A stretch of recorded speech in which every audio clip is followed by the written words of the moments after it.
O repertório elaborado pelos compositores do Renascimento se coloca como um dos mais interessantes para a pesquisa e interpretação. Muitos são os fatos que nos levam a isso, um deles é a distância em que nós estamos desse repertório.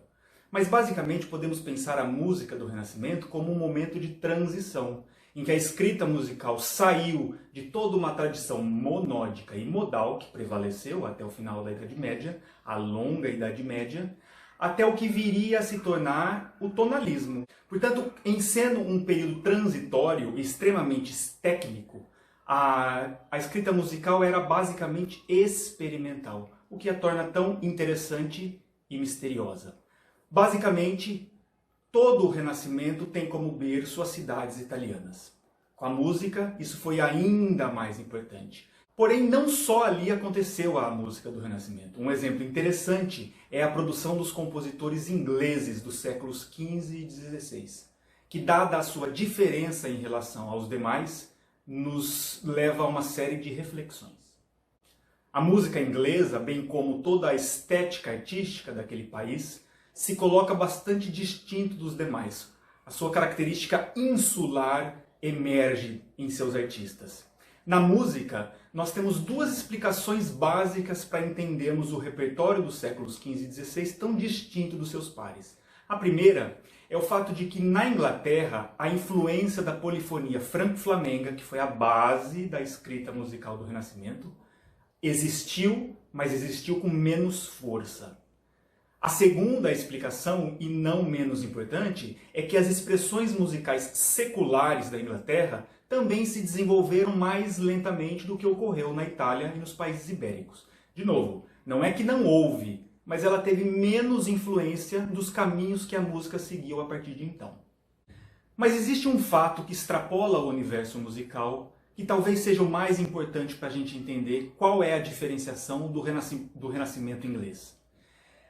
O século XVI foi principalmente movimentado por conta da Reforma Protestante e da consequente Contra-Reforma Católica.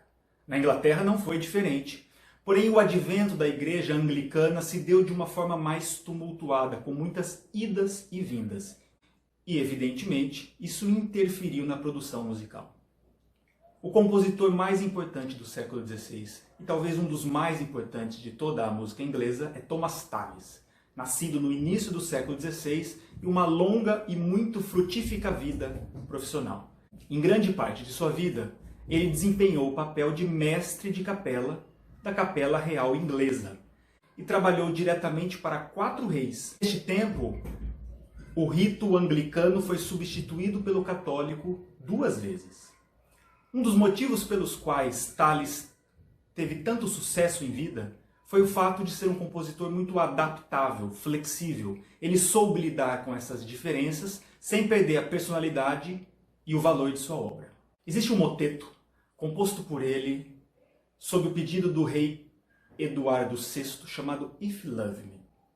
Escrito sobre o texto bíblico atribuído a São João, essa obra nos coloca com bastante clareza como se deu o desenvolvimento da música inglesa no século XVI. Iniciado com a mais clássica tradição homofônica das vozes, ao longo da narração do texto, o compositor vai fazendo com que essas vozes se tornem cada vez mais individualizadas, expressivas e polifônicas. Numa simples obra como essa, a gente consegue entender com mais clareza o que foi a música inglesa do século XVI e o que a diferencia dos demais compositores do Renascimento. Alguns cantores do Madrigal da Úlfba fizeram uma versão inédita e muito bem cuidada dessa obra, e com ela nós poderemos entender um pouco mais as reflexões propostas.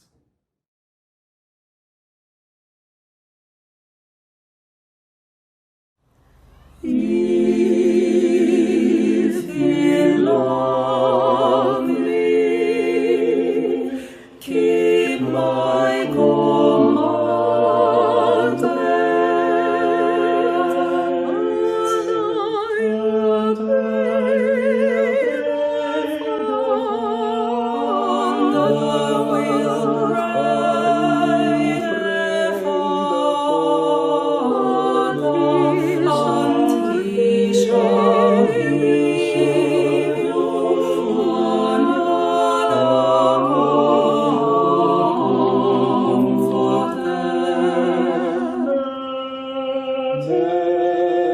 God.